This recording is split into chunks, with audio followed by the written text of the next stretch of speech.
성경 말씀 봉독하겠습니다. 누가복음 2장 8절에서 14절까지 봉독하겠습니다. 그 지역의 목자들이 밤에 밖에서 자기 양떼를 지키더니 주의 사자가 곁에 서고 주의 영광이 그들을 두루비치매 크게 무서워하는지라. 천사가 이르되 무서워하지 말라. 보라, 내가 온 백성에게 미칠 큰 기쁨의 좋은 소식을 너희에게 전하노라. 오늘 다윗의 동네에 너희를 위하여 구주가 나셨으니 곧 그리스도 주시니라. 너희가 가서 강보에 쌓여 구유에 누워 있는 아기를 보리니 이것이 너희에게 표적이니라 하더니 홀련히 수많은 천군이 그 천사들과 함께 하나님을 찬송하여 이르되 지극히 높은 곳에서는 하나님께 영광이요 땅에서는 하나님이 기뻐하신 사람들 중에 평화로다 하니라. 아멘. 할렐루야. 구주가 오신 것을 기뻐합시다. 12월은 기쁨의 달입니다. 지난주는 자신을 기뻐하라고 말씀드렸습니다. 오늘은 구주가 오신 것을 기뻐하자고 말씀드리려고 합니다. 성탄절은 모든 사람이 다 기뻐하고 즐거워하는 달입니다. 그러나 세상 사람들이 기뻐하는 것과 구원받은 우리가 기뻐하는 것이 좀 다릅니다. 구원받은 우리는 구주가 오신 것을 기뻐합니다. 성자 하나님이 우리의 구주로 오셨습니다. 성자 하나님이 어두운 밤에 오셨습니다. 로마의 황제 아구스토가 유대 나라를 통치하던 시대는 유대 민족에게 있어서 정치적으로 가장 힘들고 어려운 고난의 때였습니다. 뿐만 아니라 영적으로도 어두운 암흑기였습니다. 이런 때에 우리의 구주가 밤에 오신 것은 매우 시사하는 바가 큽니다. 밤중에 목자들이 베들레헴 들판에서 자기 양떼를 지키고 있을 때 홀련히 천사가 나타나서 양쪽에 섰습니다. 그러더니 하나님의 영광이 두루비치게 됩니다. 여러분, 하나님의 영광이 얼마나 놀라운지 이 목자들이 아주 무서워했습니다. 그때에 천사가 말했습니다. 무서워하지 말라. 보라, 내가 온 백성에게 미칠 큰 기쁨의 좋은 소식을 전하노라. 오늘 다윗의 동네에 너희를 위하여 구주가 나셨으니 곧 그리스도 주시니라. 우리 같이 한번 읽어볼까요? 보라, 내가 온 백성에게 미칠 큰 기쁨의 좋은 소식을 전하노라. 오늘 다윗의 동네에 너희를 위하여 구주가 나셨으니 곧 그리스도 주시니라. 우리를 위해 구주가 오셨어요. 이 땅에 오신 우리의 구주를 인해서 우리는 기뻐해야 합니다. 오늘 우리는 구주가 이 땅에 오셨을 뿐만 아니라 더 나아가서 그 구주가 우리를 구원해 주신 것을 기뻐해야 합니다. 이 기쁨은 보통 기쁨이 아니에요. 큰 기쁨이라고 했어요. 온 백성에게 미칠 큰 기쁨이라고 했어요. 어떤 사람에게만 미치는 것이 아니고 오고 오는 모든 세대의 사람들에게 미칠 큰 기쁨이었어요. 오늘 한두 사람, 수천 명, 수만 명의 기쁜 소식 잠깐 있을 수 있으나 이렇게 오고 가는 모든 인류에게 기쁨을 주는 소식은 구주가 오신 것밖에 없어요. 뿐만 아닙니다. 오고 가는 모든 세대, 한때만 기쁨을 주신 것이 아니고 모든 세대, 이 땅이 존속하던 모든 젠타이어에 하나님이 주신 기쁨, 이게 큰 기쁨이다, 그렇게 말했어요. 오늘 구주가 오신 것은 이렇게 큰 기쁨입니다. 첫째, 구주가 오신 것을 기뻐하시기 바랍니다. 11절에 오늘 다윗의 동네에 너희를 위하여 구주가 나셨으니 곧 그리스도 주시니라. 자, 우리의 구주가 예언대로 오신 것을 기뻐하세요. 하나님께서 예언하신 대로 다윗의 후손으로 오셨어요.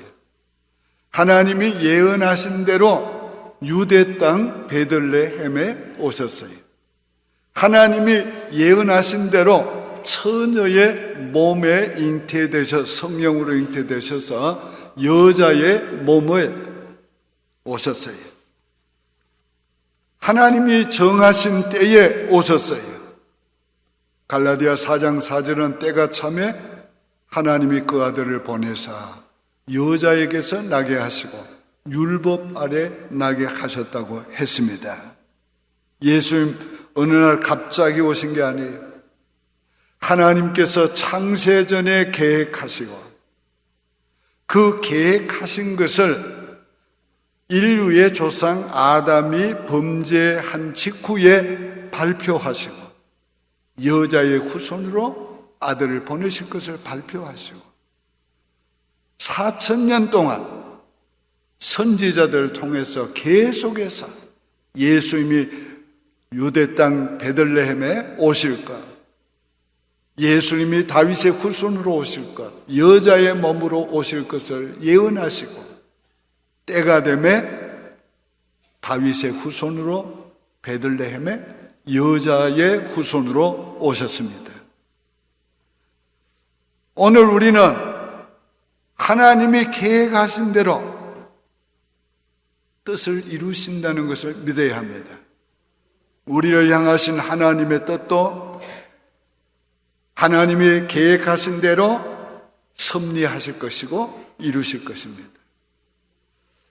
자, 조건이 불가능해도 사탄이 방해해도 하나님은 계획대로 이루십니다. 인간들이 계획하는 것은 다 무너질지라도 인간들이 방해하는 것 다 하나님 무너뜨리게 하시고 하나님이 계획한 대로 이루어 주십니다. 우리를 향한 계획도 그렇게 이루어 주실 걸 믿으시기 바랍니다. 시편 33편 10절 이하에 이렇게 말씀해요. 여호와께서 나라들의 계획을 폐하시며 민족들의 사상을 무효화하게 하십니다. 여호와의 계획은 영원히 서고 그의 생각은 대대에 이르리로다. 이게 메시아에 관한 예언이에요. 우리를 위해서 구주가 오신 것을 기뻐하세요. 너희를 위하여 구주가 나셨어요. 여기 너희는 목자들만 가르친 게 아니에요. 구원받은 하나님의 모든 택한 백성을 가르치는 거예요. 오늘 다른 사람에게 좋은 일이 생겼다고 하는 거 나와 무슨 상관이 있어요? 나와 관계된 것이 기쁜 거예요. 79년도에 이란이 혁명이 성공해가지고 이슬람 극단주의자들이 집권하게 됐어요. 그 당시에 그 이란에 가 있던 세계 각국 사람들이 탈출을 계획하게 됐습니다. 테헤란 공항 가까운 데서 모두들 숨어가지고 숲속에 숨어가지고 자국에 차가우도록 기다렸어요. 제일 먼저 온 게 일본 마크를 단 비행기가 왔습니다. 일본 사람들은 막 기뻐했지만 한국 사람들은 기쁜 거 아니었어요. 또 다른 나라들이 자국에 태극기 마크를 단 비행기들 보내서 또 타고 와.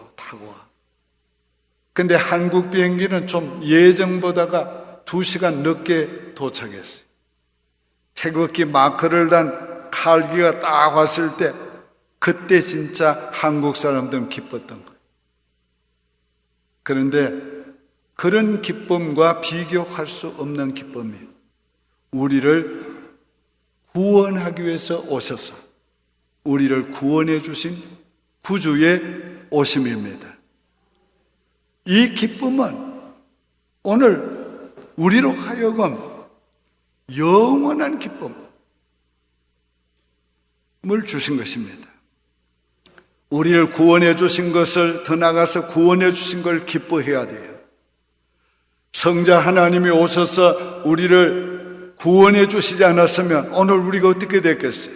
아직도 죄 아래에 있고 죄의 저주 아래에 있고 그리고 영원한 멸망을 받던 자로 살다가 오늘 지옥 갈 사람들이 우리가.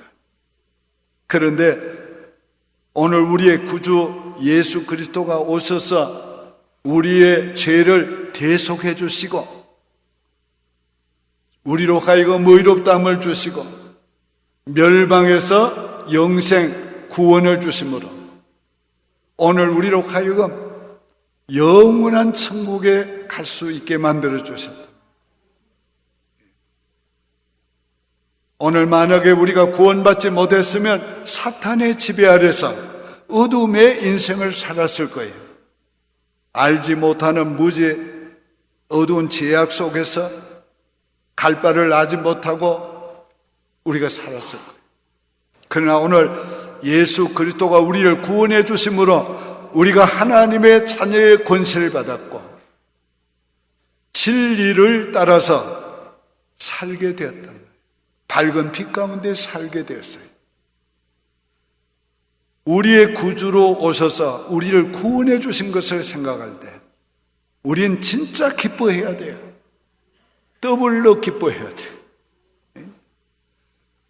오늘 예수님이 오신 것을 기뻐했던 목자들의 기쁨과 비교할 수 없는 그런 기쁨을 우리가 가지고 기뻐해야 됩니다. 목자들의 기쁨은 아기를 잉태한 기쁨이라면 오늘 우리는 아기를 출산한 자의 기쁨을 누려야 합니다. 그 기쁨을 주님께 돌려드려야 하는 것입니다.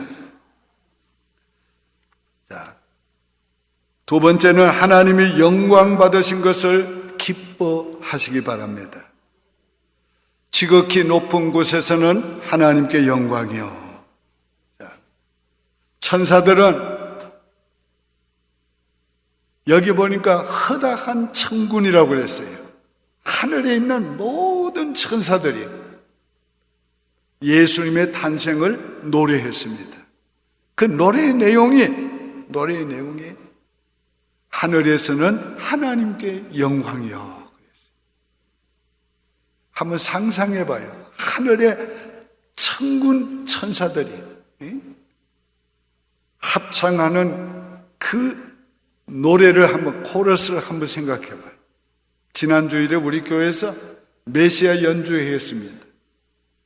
특별한 의상을 입고 많은 찬양대원들이 서서 오케스트라 연주와 맞추어서 찬양을 메시아를 찬양할 때 굉장했어요.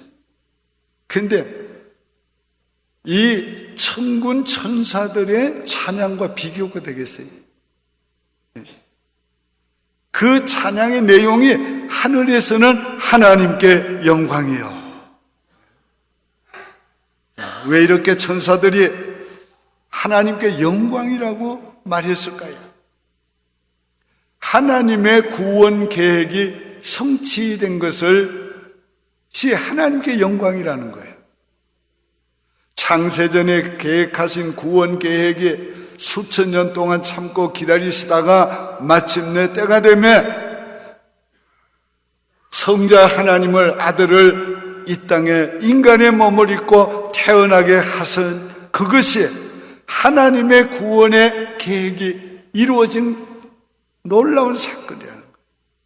그래서 하나님께 영광이 된다고 그렇게 찬양하게 됩니다. 자, 하나님께서 인간의 몸을 입고 오신 것이 우리에게 얼마나 큰 은혜인 줄 아세요? 시내산에 하나님이 강림하실 때에 하나님의 영광을 구름으로 가리웠어요. 왜? 하나님의 얼굴을 본 자는 죽으리라 했기 때문에.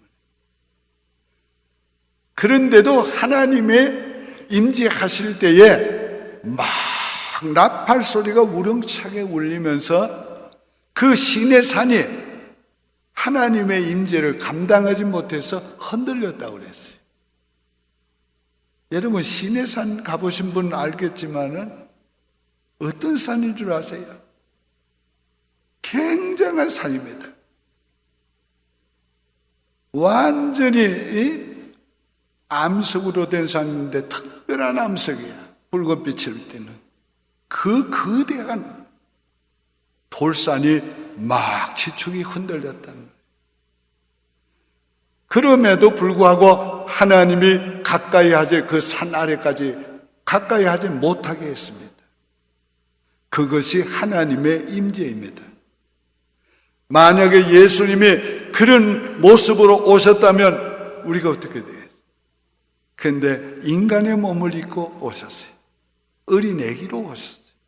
우리와 똑같이 이 땅에 와서 우리의 언어로 우리와 같이 대화하시고 그 천국 복음을 전해 주셨다는 거예요. 그래서 우리가 편안하게 그분을 영접할 수 있었고, 우리가 그분이 우리와의 대표자가 되실 수가 있었던 거예요. 인간의 몸을 입고 오신 그 독생자의 사건이 바울은 하나님의 놀라운 지혜와 지식에 부요하며 이렇게 말했어요. 그것이 하나님의 지혜의 경륜이라는 거예요. 오늘 우리가 이 메시아가 예수님의 인간의 몸을 입고 오신 것이 하나님의 지혜의 경륜이에요. 오늘 이것을 인하여 이 천사들이 하나님을 찬양한 것입니다. 독생자가 하나님 아버지의 뜻에 순종하신 것이 하나님께 영광이라고 말한 거예요.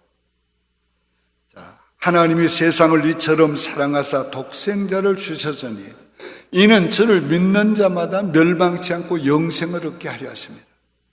이 놀라운 하나님의 사랑도 독생자가 받아들이지 않고 순종하지 않았으면 오늘 우리에게 주어질 수가 없는 거예요. 그런데 독생자가 하나님과 동등됨을 일컬음을 받지 아니하시고 여기지 아니하시고 자기 몸을 비어 종의 형체로 이 땅에 오셨어요. 오셨어도 죽기까지 복종하셨다고 그랬어요. 이게 하나님 아버지께 영광이 됐다. 오늘 우리 자녀들 가운데 어려운 부탁을 했는데 자녀들이 순종할 때 부모의 기쁨이 얼마나 커요. 그게 얼마나 영광스러워요. 우리 하나님께서 독생자 예수께서 순종하신 것, 이걸 인하여 기뻐하시고 영광을 받으신 것.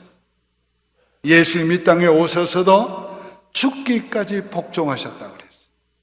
요한복음 17장 4절에서 아버지께서 내게 하라고 주신 일을 내가 이루어 아버지를 이 세상에서 영화롭게 하였사오니, 예수님이 이 땅에 오셔서도 아버지께서 원하고 아버지께서 명령하신 것을 다 이루어드렸어요. 마지막 십자가에 달려 죽으시면서 다 이루었도다. 하나님 아버지의 뜻을 순종해서 오신 예수님을 인하여 하나님이 영광 받으신다. 그걸 인해서 찬양하게 된 것입니다. 오늘 우리가 하나님 앞에 어떤 큰 일을 하는 것보다가 아버지의 뜻에 순종하는 것이 하나님 아버지를 기쁘시게 하는 것입니다. 세 번째는 우리에게 평화를 주신 것을 기뻐하시기 바랍니다. 땅에서는 하나님의 기뻐하신 사람들 중에 평화로다. 구주가 오셔서 우리에게 평화를 주셨는데 참 평화를 주셨어요. 자, 구주는 하나님이 기뻐하심을 입은 사람들 중에 평화를 주셨다. 하나님의 기뻐하심을 입은 사람들이 뭡니까? 하나님이 영생을 주시기로 작정한 사람들, 하나님이 구원해 주시기로 작정한 사람들에게 평화를 주셨다. 오늘 우리가 예수 그리스도를 구주로 믿고 오늘 죄사함을 받고 이 주님의 평안을 얻은 것은 하나님의 기뻐하시는 자이기 때문인 것입니다. 얼마나 감사해요. 그래서 하나님의 기쁘신 뜻대로 우리를 예정하셨고 그 기쁘신 뜻대로 구원했다. 성경 그렇게 우리에게 말하고 있습니다. 하나님이 왜 나를 기뻐했는지 몰라요. 왜 우리를 기뻐했는지 몰라요.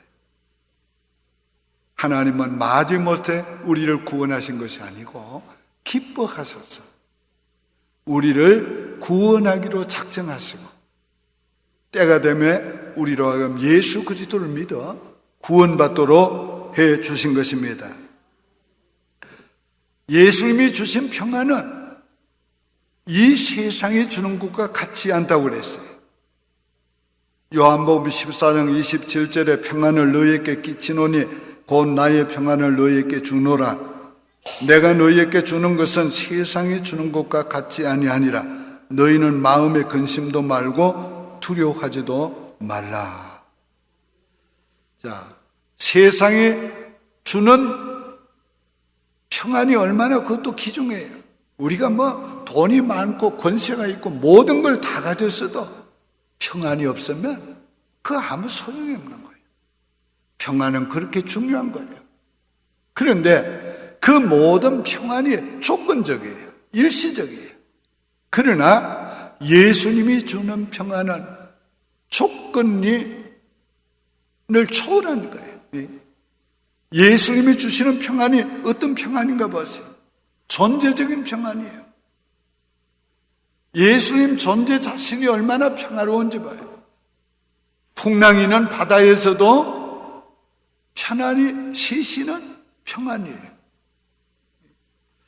예수님이 평안이 십자가를 앞에 두고도 제자들의 발을 씻겨주는 평안이에요. 예수님의 평안은 환난을 당해도 근심하지 않고 두려워하지 않는 평안이에요. 이 평안은 권원적인 평안이요, 이 권원적인 예수의 평안을 우리에게 주신다고 그랬어요. 자, 어떤 자에게 하나님이 기뻐하심을 입은 사람들, 인간은 하나님과 화목해야 평화로울 수 있는데 이 평화를 하나님이 화목하게 하셔서 우리에게 주었어요. 죄로 말미암아 하나님과 원수되었던 우리에게 죄 사함을 주시고 하나님과 원수되었던 우리를 화평하게 하셨어요. 화목하게 하셨어요. 그래서 이제는 하나님은 더 이상 우리에게 두려운 하나님이 아니시고 이제는 우리의 기쁨이요, 이제는 우리의 사랑이요, 이제는 우리가 가까이 갈 수 있는 우리와 화목한 아버지시라. 이게 바로 예수 그리스도께서 우리에게 주신 평화예요. 죄는 두려움을 가져오지요. 심판의 두려움. 그러나 죄 사함은 마음에 평안을 주는 거지. 은혜를 주는 거지요. 축복을 기대할 수 있는 겁니다. 예수님이 주신 하나님과의 이 평안은 우리가 그 어떤 경우에도 누릴 수 있는 평안이에요. 마음이 답답하고 힘들고 어려울 때도 하나님 아버지, 우리가 부르기만 해도 마음의 위로가 되고 힘이 되고 평안이 돼요. 어려움을 당했을 때에 도움을 요청할 아버지가 있는 자식은 행복하잖아요. 고아가 왜 불쌍해요? 힘들고 어려울 때 찾을 아버지가 없으니까.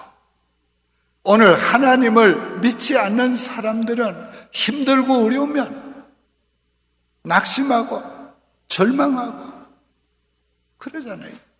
그러나 오늘 우리 예수 믿는 사람들은 힘들고 어려울 때마다 하나님을 찾게 되고 아버지를 부르게 되는, 그때마다 하나님은 환난 날에 나를 부르라, 내가 너를 건지리니 네가 나를 영화롭게 하리라.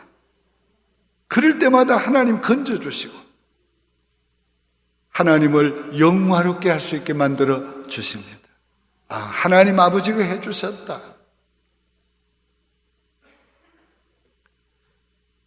뿐만 아니라 사람과의 평화도 이루어 주셨어요.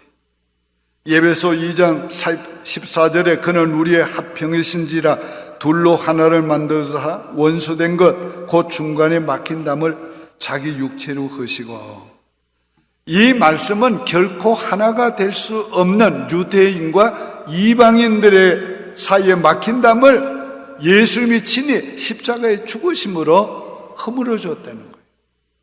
그래서 이방인과 유대인이 하나가 될 수 있게 해줬다는 거예요. 여러분, 유대인과 이방인은 하나가 될 수 없는 관계였어요. 왜? 유대인에게 있어서 이방인은 죄인이요, 저주받은 자요, 멸망받은 자요, 사람이 아니라 개 취급을 했단 말이에요. 같은 자리에 앉지도 않고 인사도 안 하고 음식도 나누지 않았어요. 그런데 예수 그리스도의 십자가의 죽음을 통해서 제사함 받은 자들은 그 담이 다 무너지고 가까운 형제가 되고 자매가 되고 이웃이 되게 됐다는 거예요. 자, 유대인과 이방인이 하나 될 수 있었다면 오늘 우리가 하나 되지 못할 관계는 없습니다. 오늘 우리는 그 어떤 사람과여도 하나가 될 수 있어요. 어떻게 해요? 예수 그리스도께서 죄인을 위해서 내 대신, 내 죄를 위해서 대신 죽어주신 것을 생각할 때, 그걸 믿을 때, 오늘 우리는 나에게 아픔을 주고 고통을 주고 내 인생을 망가뜨린 그 사람도 오늘 용서해 줄 수 있고 그 사람과도 화목할 수가 있는 것입니다. 일본에 가서 선교 사역하는 분들이 동일하게 말하는 것입니다. 일본의 선교사로 가려고 생각할 때 제일 고민했던 게 뭔가, 이 왼수의 나라에 내가 어디 가냐, 그렇게 생각해요. 근데 기도하면 기도할수록 그들을 사랑하라, 긍휼히 여겨라, 그들을 구원하라는 그 음성 때문에 왔다고 대부분 다 그렇게 고백을 합니다. 이게 바로 구원받은 하나님의 백성들에게 담을 허물어 주신 하나님의 은혜의 결과인 것입니다. 자, 오늘 우리의 기쁨은 구원하기 위해서 오신 우리의 구주를 인하여 기뻐하는 기쁨인데, 더 나아가서 그 구주가 나를 구원해 주신 구원받은 자의 기쁨이에요. 오늘 우리는 이 기쁨으로 기뻐하고 이 기쁨을 이웃에게 전하고 세계 만방에 전해야 돼요. 오늘 우리는 이 기쁨을 하나님께 영광 돌려야 돼요. 오늘 우리는 이 기쁨을 주신 그 은혜의 평화를 누리며 또 다른 사람과 평화를 만들어가는 피스메이커가 되어야 해요. 오늘 이 성탄에 구주가 오신 것을 기뻐하시길 바랍니다. 여러분, 구주가 오신 거 기쁘십니까? 그러면 우리 주님께 박수 주십시오. 할렐루야. 기도드리겠습니다. 하나님 아버지, 감사합니다. 독생자 예수 그리스도를 우리의 구주로 보내주신 것을 감사합니다. 우리의 구주가 오심으로 우리를 죄에서 구원해 주시고 영원한 멸망에서 영생하게 하시고 영원한 지옥 갈 저희들이 영원한 천국 가게 해주신 것을 감사드립니다. 아버지의 일이 아버지께 영광이 되는 줄 믿사오니 우리도 천사들과 같이 아버지께 영광을 돌려드리기를 원하옵나이다. 우리의 구주가 우리를 구원해 주심으로 우리에게 평안을 주시되 주님의 평안을 주신 것을 감사합니다. 이 어려운 세상 살면서 그 평안을 누리며 살 수 있는 우리 성도들이 되게 하여 주시옵소서. 저들의 마음의 염려와 근심과 걱정과 낙심과 불안을 다 물리쳐 주시고 이 시간 주님의 평안으로 그 마음을 평안하게 주시옵소서. 이 주님의 오심을 우리가 널리 전할 수 있도록 은혜를 베풀어 주시기를 예수님의 이름으로 축복하며 기도드립니다. 아멘.